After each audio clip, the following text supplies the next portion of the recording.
I recently finished a book called The Happiness Equation by Neil Pasricha. This is a book that tells a lot of stories from his personal life, a lot of psychology studies that look into happiness, what makes us tick as humans and keeps us, successful and actually happy with our success and not always craving more and more and being stuck in this loop of unhappiness. And I really enjoyed this book, and there was one specific lesson that I got from this book that I wanted to share with you today. There is a small island off of China called Okinawa, and on this island men and women live 7 years longer than the average person in America. And out of the entire world, this island has so many people in it that are actually disability free. This was mostly due to them being happy and stress free, which is something that we're not commonly associated to here in the West. This is because they are so much more happier and stress free in their day-to-day life. The people on this island never retire.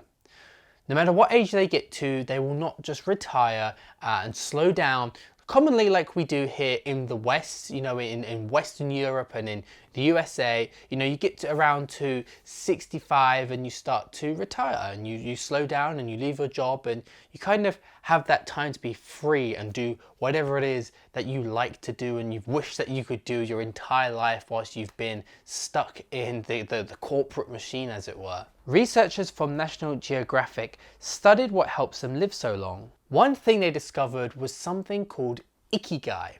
Now, Ikigai means the reason why you got up in the morning. This is what it roughly translates to. And, it's basically a word that means, why should you be alive? What are you contributing to the world? What is it that you truly have purpose for? What are your values? Why don't you do them every single day? Ikigai is what drives you. It's what gets you out of bed in the morning. And Ikigai, from the people that actually, follow this philosophy on this island of Okinawa, they actually are much more happier. They are married, educated, and they actually live longer, fuller lives. They had higher levels of self-rated health and lower levels of stress. And after 7 years, 95% of those with an Ikigai were alive, compared to only 83% of those without one. So it's very clear that retirement will kill your Ikigai. This is something that we can obviously see through these studies actually works. When retirement was invented, you would retire at 65 because the average life expectancy was only 67. So you would have 2 years to live your life on your means and do what you want to do before you would pass on to the other side. And so clearly, 2 years is not very long compared to today, where we will usually retire around 65.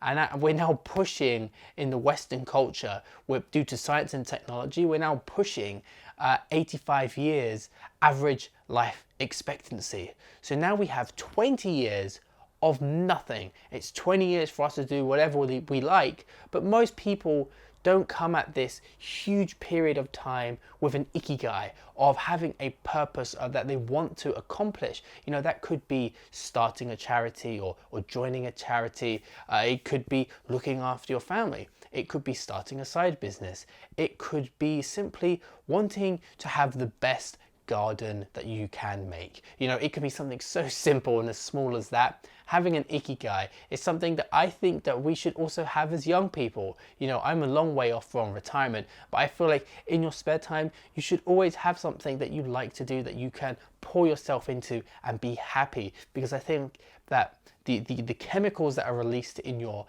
mind when you're doing something you enjoy, when you're happy, positively affect your body, your mood, your well-being, and actually contribute more to your overall happiness than if you were to just slump and relax and do nothing and sit on the sofa or lay in bed all day browsing social media, and watching some YouTube videos or some TV. Now that we are living so much longer, we need a reason to wake up in the morning. And I always think that the best thing that you can do is to embrace that and come at it with a mindset of always wanting to learn, to grow, and to change, and to be the best version of yourself, which is what I am constantly talking about on this YouTube channel, Think Life Freedom. On this YouTube channel, I talk a lot about mindset, self-development, health, wealth, fitness. So much content is on this YouTube channel. It's about me documenting my journey and sharing what I know with you,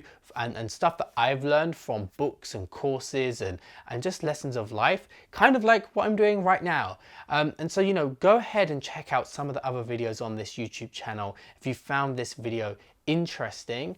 If you did find this video interesting, I'd really appreciate it if you could give the video a like, subscribe, and hit the notification bell if you want to see more of these kind of videos. There should be some other videos popping up now that you can watch. I hope you enjoyed this video, and I hope to see you in another one. Have a great day.